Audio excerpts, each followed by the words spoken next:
Handa na to. Pindutin mo lang yan kung gusto mo nang magunaw ang lugar na to. Salamat.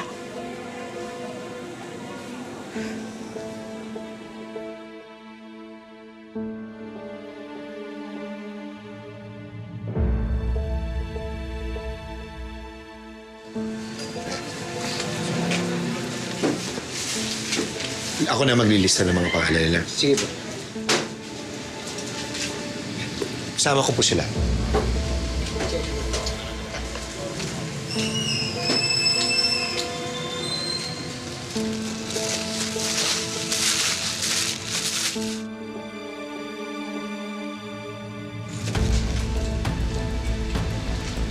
Okay na.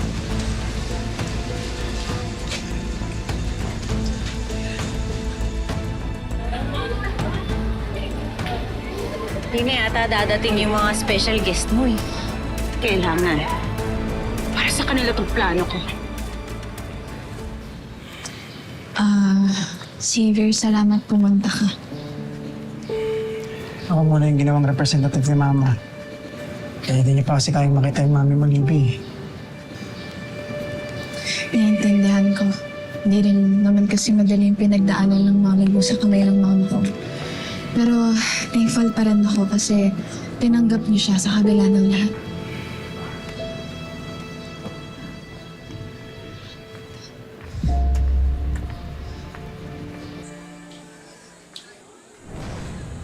Ayan na. Pa-arte na ako.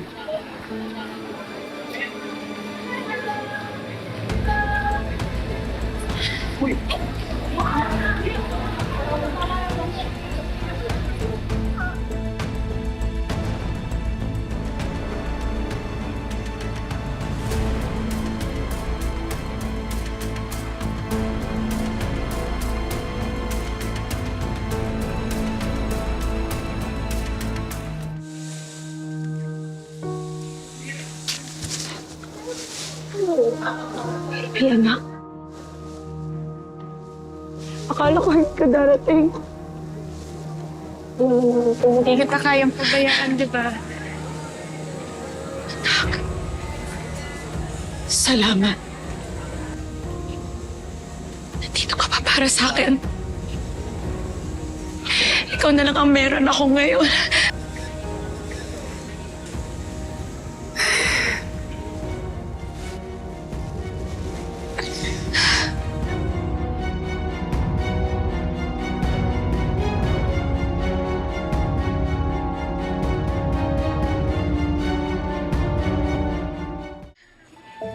Charlene,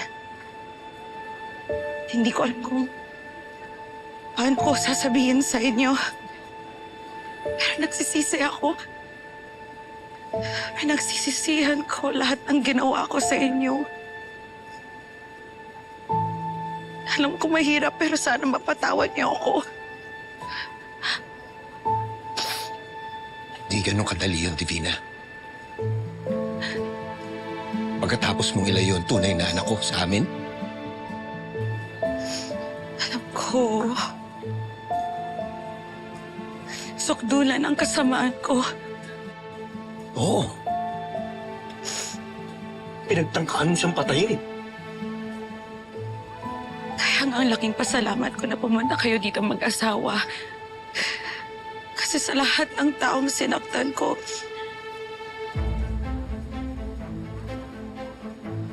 kayo yung pinakang nagdusa. Hindi na natin may babalik ang nakaraan. Sapat na sa akin na nagdusa ka dito. Ganun din po ako, Ma'am Divina. Kahit napakasakit dahil paulit-ulit niyong kinuha sa akin yung mga mahal ko sa buhay. Yung mga tunay kong magulang. Si Onse, si Tatay Dado. Wala naman na akong chance na makapiling sila ulit eh. Pero nagpapasalamat pa rin po ako. Dahil kasama ko na ang tunay kong pamilya ngayon. Kaya hindi ko na po magagawa na magtanim ng sama ng loob sa inyo. Okay, Lippy.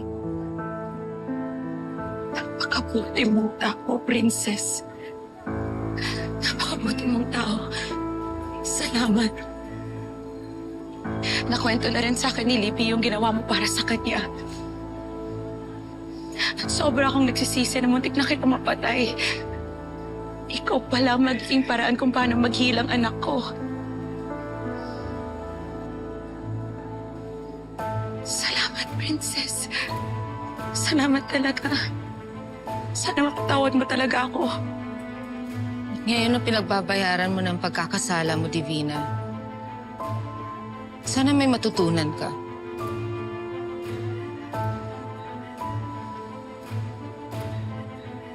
Sana hangarin mo magbago. Alang-alang sa anak mo si Libby. Hindi ka man makalabas dito, may bukas pa rin naghihintay para sa kanya. Kaya huwag mo sirain yun.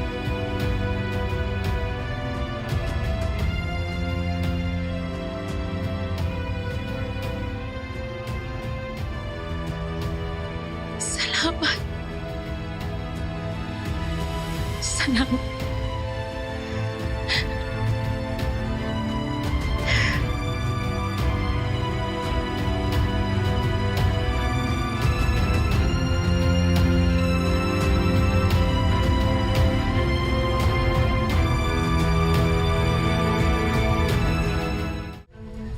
Wait.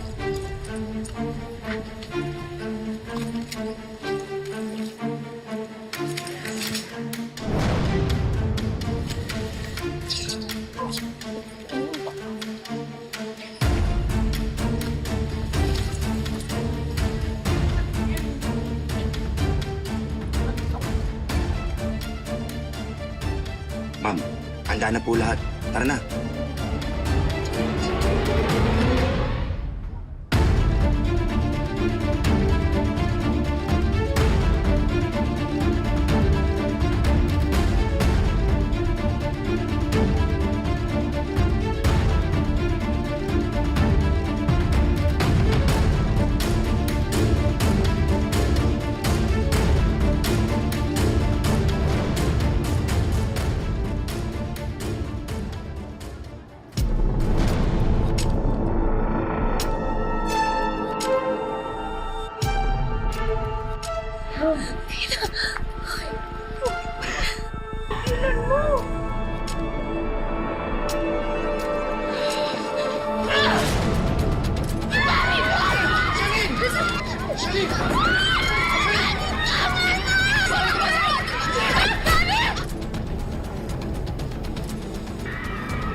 Hayop ka, Divina! Iniwan ka na ni Charlene mo! Ma'am, ano ma'am? Tara na, ma'am! Tama na! Oh! Ano gagawin natin?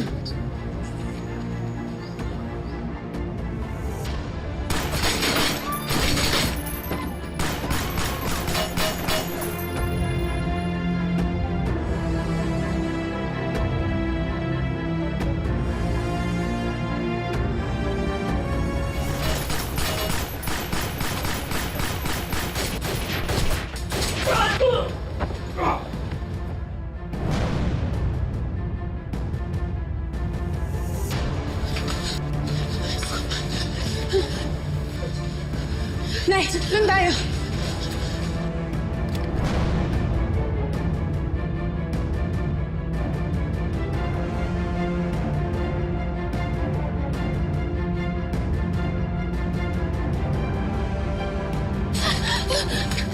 Ayun sila! Dito! Dito!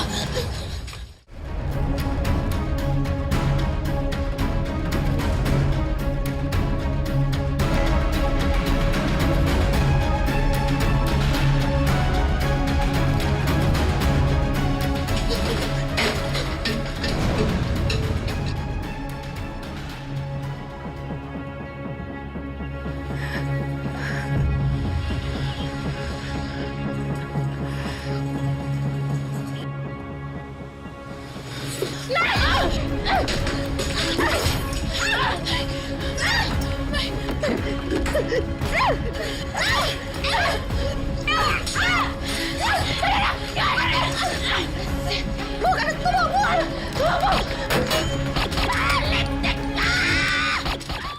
Patayin ko kayong mag-ina para matapos na to! Charlene.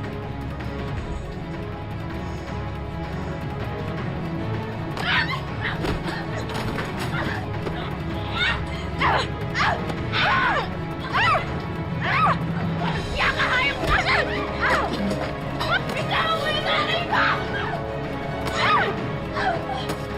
Mamatay ka na! Hindi na kayong buhay!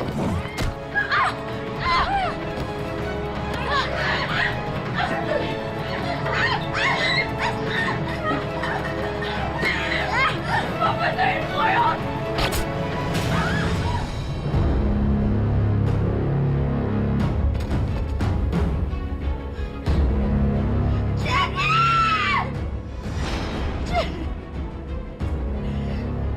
Pinatay na si Jenny! Ano yung ginawa niyo? Papatayin ko talaga kayong dalawa! Ano yung ginawa niyo sa kanya? Papatayin ko yun! Bakit?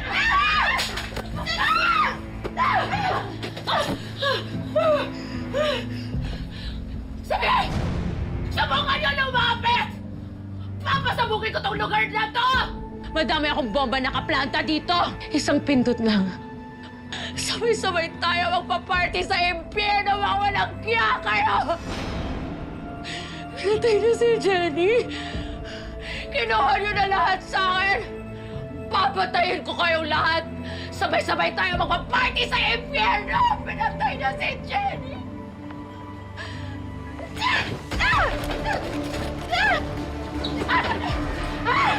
Ashley!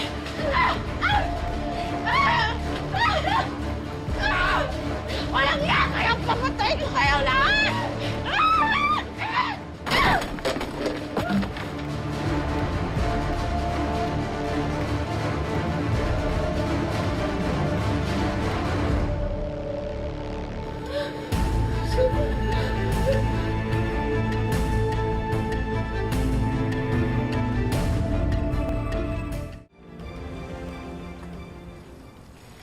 Tek na po kayo ito.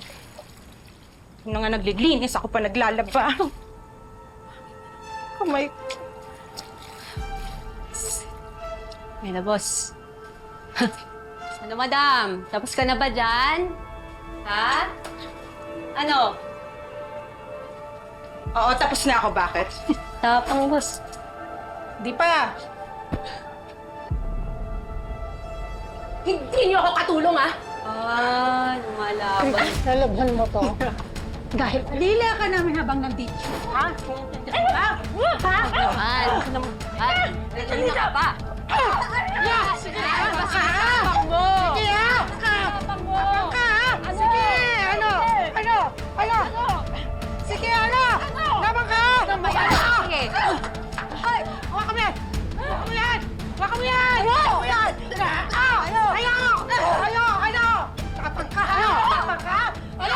Kanina ba yan, bossing? Tapang mo! Ano? Ano ba yan? Ano? Kayo! Boss! Laban! Kayo! Ha? Sige, boss. Sige. Ano? Kayo! Nalilaman ka ba? Sige, boss. Sige. Hindi namin malilimutan lahat ng ginawa mo kasalanan! Ano ay, princess? ha? Babayaran mo lahat yan! Sige, boss. Kanina ka pa eh. Ano? Ano? Lahat ng ginawa mo, babayaran mo! Napatunayan sa korte ito na ikaw, Divina Williams, ay nagkasala sa patong-patong na krimen na sinampa sa iyo at hinahatulan ka ng reklusyon perpetua o pagkakakulong ng habang buhay na walang posibilidad na mabigyan ng parol.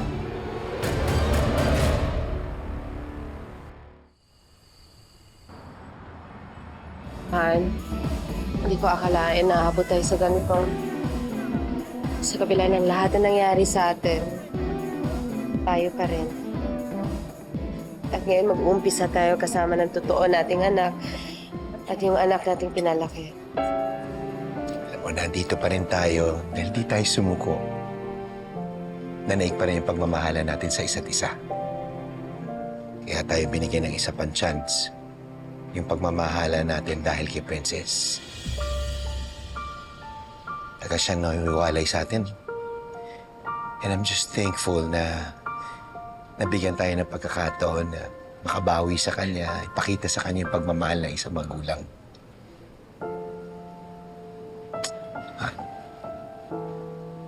I'm really sorry.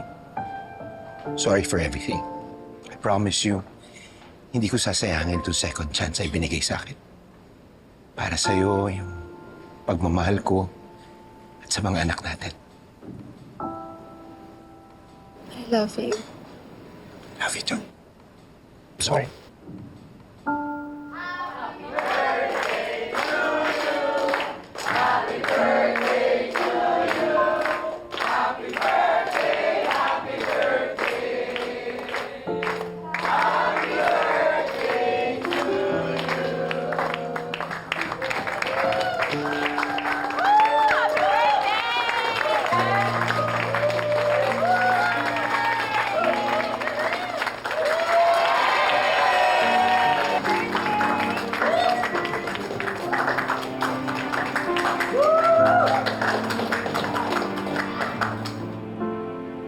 Wala na akong mahihiling pa ngayong birthday ko. Dahil binigay na sa akin yung pinaka-the best birthday gift na pwede kong makuha. Yung makasama ko ang totoo kong mga magulang. Sana tuloy-tuloy na to. May bonus pa akong sister.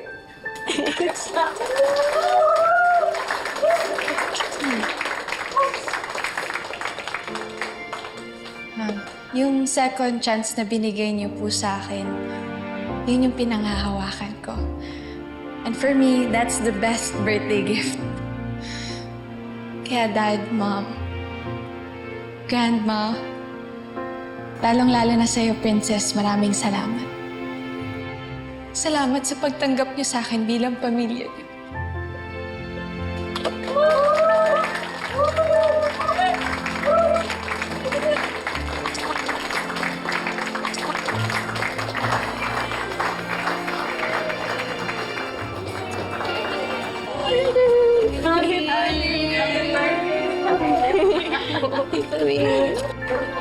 Happy birthday!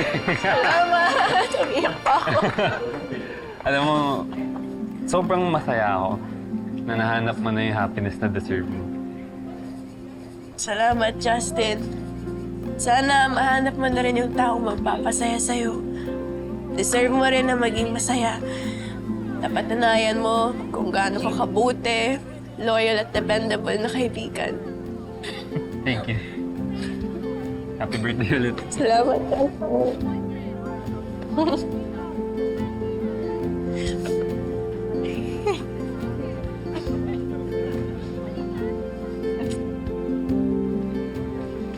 Happy birthday, prinsesa ko. Salamat, savior ko.